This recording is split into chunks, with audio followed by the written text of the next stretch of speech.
Now for our story.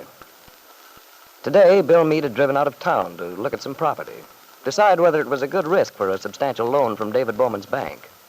This was part of Bill's job as farm appraiser and loan consultant. On his way back to town, Bill had noticed Aunt Mary Lane's little pickup truck parked in front of a house. He stopped for a while to have a little talk with her, a talk which left Bill with one dominant thought in his mind. Now, with a rather grave, preoccupied air about him, Bill goes through the little swinging gate which separates David's domain from the cashier's booth. David looks up with a warm smile. Oh, hello there, Bill. That didn't take you long. No, it didn't, Mr. Bowman. How did you make out? Very well, I think. Well, sit down. Thanks.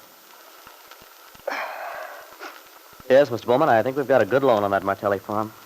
Well, Bill, I trust your judgment, if it looks okay to you. Personally, I don't think we can go wrong. Yeah, got all the data here. Those Italian names sort of threw me, but I think I got them right. Oh, fine. Well, I better be getting back to work. Bill, haven't seen you to talk to for several days. How's everything going?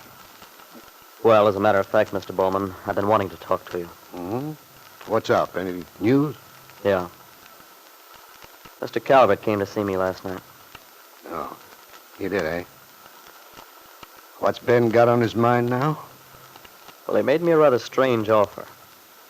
The fact that Ben made any sort of an offer is strange to begin with. He's more likely to make demands than offers. Yeah, I know. It surprised me, too. What was this offer? Well, he said if I'd give up the baby, I were willing to let them have custody of the child without taking the matter into court, then Kitt would go away somewhere and get a divorce quietly.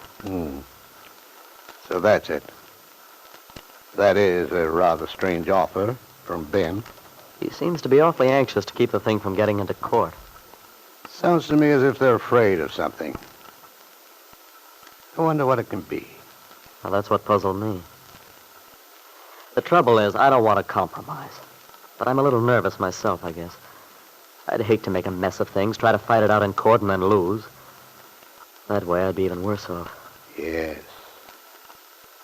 Well, it's impossible to be sure about those things. You never know. But there's a good possibility that you wouldn't lose, Bill. There's a lot to be said on your side, my boy. If necessary, I'd be willing to put my 2 cents worth.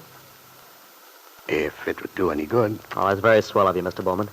Makes me feel a lot better to know that you backed me up. Well, you can depend on it, Bill. After all, if anybody in this town knows what a selfish, unscrupulous man Ben Calvert is, I do. Yeah. I've known Ben since we were both just boys. He hasn't changed much in all these years, except become harder, if anything. Oh, the more I think about it, the more positive I come about not wanting my kid brought up under his influence. Well, I'm sure you're right about it, my boy. You know, I had a talk with Kitt not long ago. I had an idea I might be able to make her see things in their true perspective. But it didn't work. I might as well have been talking to a stone wall. She's more like Ben every day. Yeah, I've seen that, too. Well, I oughtn't to keep you any longer, Mr. Bowman. I better get back to work. No. It's all right, Bill. Feel free to come in at any time. If I were you, I'd stick to my guns. If you want that baby, feel you can do a good job of bringing him up, we'll work it out somehow, in spite of Ben Calvert. And at that same moment, at the house on 11th Street, David Bowman's brother-in-law, Ben Calvert, was talking to his wife, Jessie, discussing the same subject which occupied the minds of David and Bill. The baby everyone believed to be the son of Bill and Kitt Meade, Ben's grandson. As I told him, he'd be crazy to turn down a proposition like that. He'd never win in a million years if he tried to fight it out in court. What did Bill say to that? No, you know how he is, soft, sentimental. He kept insisting that he wanted to bring the child up himself. Well, after all, Ben, you can hardly accuse him of being sentimental just because he wants custody of his own son. That's natural enough. Natural, my eye. It's the most ridiculous thing I've ever heard. He doesn't know the first thing about taking care of a child that age. Well, as to that, he doesn't really need to. No reason why he couldn't afford to get some trained person to look after the child. In fact, maybe he could arrange for Miss Thorndyke to carry on. Miss Thorndyke? Our nurse? Huh. Nothing you like so much as a laugh at my expense, is there, Jessie? You might at least try to be helpful, sympathetic. Well, Ben, I hate to say this, but I think the whole thing is on your own head. If you remember, I foresaw this a long time ago. I told you you'd have trouble. I told you. You're always predicting the worst. I've gotten so I don't pay any attention. It's a pity. You might save yourself a lot of trouble if you'd listen to me once in a while. Well, there's no point in harking to hand. This thing out of court for Kitt's sake. And she's just not up to taking anymore. Yes. Ben, why is Kitt so jumpy on the subject of a court trial? Surely she has nothing to hide. Of course she hasn't. What could she? No, it's only natural she'd want to avoid all that publicity, the exposure. Kitt's sensitive. Oh, very. Don't be nasty, Jessie. I know you don't like Kitt, but since you've managed to get yourself involved in this family, you might at least have the decency to show a little loyalty. Well, all right, Ben. What do you want from me? An honest opinion or a hypocritical pat on the back? Well, it doesn't seem possible that Bill should win out. If he insists on taking the thing to court, he has no grounds. No grounds? Are you sure of that, Ben? Of course I'm sure. What grounds could he have? Kitt's been blameless all the way through.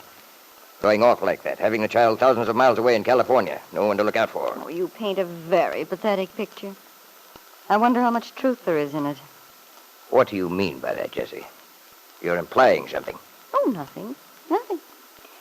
But it's better not to be too sure about these things. A smart lawyer can dig up a lot of unpleasant little items sometimes, you know. Not if there's nothing to dig up. Oh, of course not. If there is nothing. Jessie Calvert was thinking of Kitt's reaction the other day when the letter had come from Paul Cromwell. She certainly acted funny about it. And when I mentioned about Paul's having been in California while she was, it threw her into an absolute jitter. If Kitt knew about that phone call I made, when the housekeeper answered and let the cat out of the bag, told me Paul Cromwell lived right next door. Bill's lawyer might be quite interested in that bit of information, if I decided to give it to him. That's why. It must be why she's so frantic about not letting the case go to court. A sharp attorney might be able to make some very damaging implications about Paul Cromwell's living so close by. Especially if he knew the whole story. Knew that Cromwell was crazy about Kitt before she married Bill. And if she has a clear conscience, why did she flare up so at my hinting Paul had been there with her? Unless there was something else. Something connected with Paul which might come out if anyone decided to trace the whole business back. Well, there's something the matter with Kitt because she certainly wouldn't be willing to give Bill a divorce just for custody of the child. No. She must be in a bad spot. Kitt doesn't care about that baby. He's only a means to an end. In fact, she doesn't act like a real mother at all. Jessie Calvert had no idea how close he'd come to hitting on the actual truth in her secret thoughts. But Ben Calvert and his daughter were in danger of losing everything they wanted most. Because if Jessie decided to tell what she knew of Paul Cromwell's presence in California while Kitt was there, it might come out also that a certain young woman named Lisa Fenner had been there at the same time, had gone to the hospital to have a baby, and had returned without her baby son.